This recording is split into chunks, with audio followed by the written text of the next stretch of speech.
أعوذ بالله من الشيطان الرجيم بسم الله الرحمن الرحيم قل هو الله أحد الله الصمد لم يلد ولم يولد ولم يكن له كفوا أحد صدق اللہ العلی العظیم۔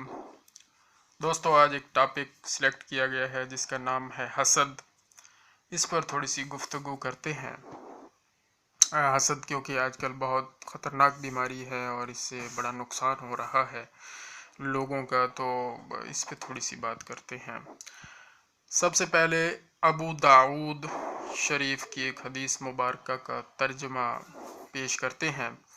حسد سے اپنے آپ کو بچاؤ، اس لیے کہ حسد نیکیوں کو اس طرح کھا جاتا ہے جس طرح آگ لکڑی کو۔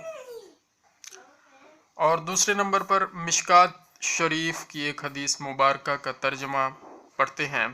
اگلی امتوں کی بیماری تمہاری طرف بھی آ گئی ہے، وہ بیماری حسد و بغض ہے جو مونڈنے والی ہے۔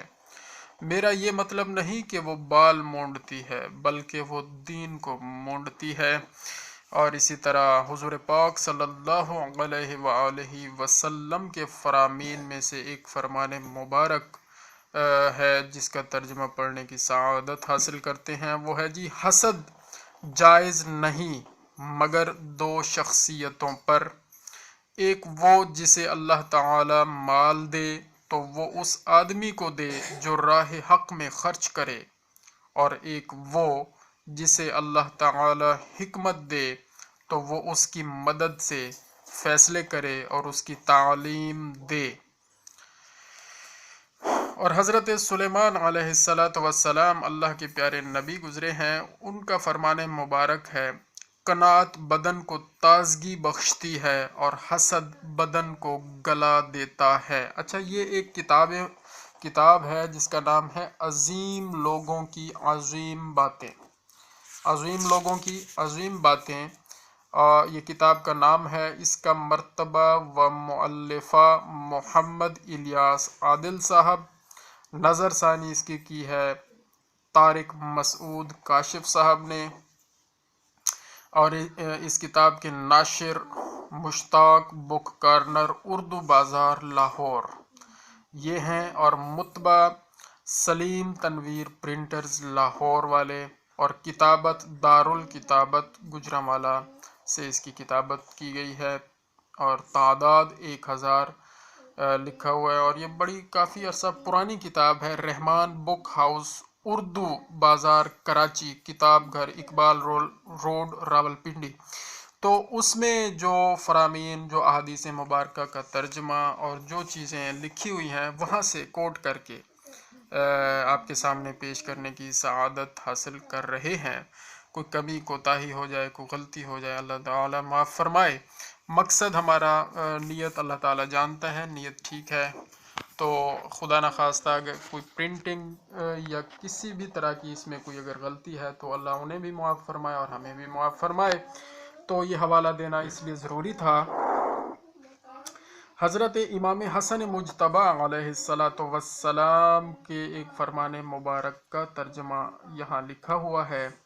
اس میں ہے جی: حسد ایک آگ ہے جو انسان کو جلاتی ہے۔ حسد ایک آگ ہے جو انسان کو جلاتی ہے اور دوسروں کو عداوت پر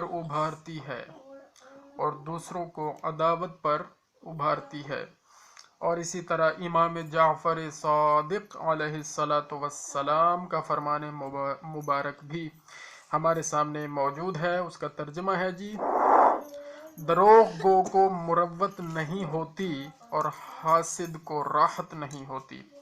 دروغ گو کو مروت نہیں ہوتی اور حاسد کو راحت نہیں ہوتی۔ اور اسی طرح اور بھی کافی فرامین موجود ہیں۔ ویڈیو لمبی نہ ہو جائے تو ان میں سے مزید تھوڑا سا ہم پڑھ لیتے ہیں کہ لب لباب یہ ہے کہ حسد اپنے آپ سے زیادہ محبت کی پیداوار ہے۔ حسد اس وقت پیدا ہوتا ہے جب انسان خود سے بہت زیادہ محبت کرنا شروع ہو جاتا ہے، تو اس سے پھر دوسروں کے خلاف حسد ابھرتا ہے، اور حسد محسود تک پہنچنے سے پہلے ہی حاسد کو مار ڈالتا ہے۔ یہ اتنی گندی بیماری ہے اور یہ روحانی بیماری ہے۔ اللہ تعالی ہم سب کو بچائے۔ ہر دشمنی کے زائل ہو جانے کی امید کی جا سکتی ہے سوائے اس دشمنی کے جس کی بنا یا جس کی بنیاد حسد پر قائم ہو۔ تو جس دشمنی کی بنیاد ہی حسد پر قائم ہے اس دشمنی کو ختم کرنا بہت ہی مشکل ہو جاتا ہے خود حاسد کے لیے۔ تو یہ انتہائی خطرناک بیماری ہے۔ اللہ تعالی محفوظ فرمائے۔ حاسد ہر وقت مصیبت میں رہتا ہے اور ہر وقت غم میں مبتلا رہتا ہے۔ یہ خود بہت بڑی سزا ہے حاسد کے لیے کہ وہ مصیبت میں گھرا رہتا ہے اور غم میں مبتلا رہتا ہے۔ اور حسد ایک بیماری ہے جس کا کوئی علاج نہیں۔ یہ یہاں پہ لکھا ہوا ہے۔ علاج میرا خیال ہے کہ استغفار کرنا چاہیے، استغفر اللہ پڑھتے رہنا چاہیے، اللہ تعالیٰ سے دعا مانگتے رہنا چاہیے کہ یا اللہ کریم ہمیں حسد اور حسد جیسی اور جتنی بھی روحانی اور جسمانی بیماریاں ہیں ان سے ہمیں محفوظ رکھے، اور اللہ تعالی ہم سب کو آپس میں محبت و امن کے ساتھ رہنے کی توفیق عطا فرمائے۔ جزاک اللہ خیرا۔ اللہم صلی علی محمد و آل محمد وعجل فرجہم۔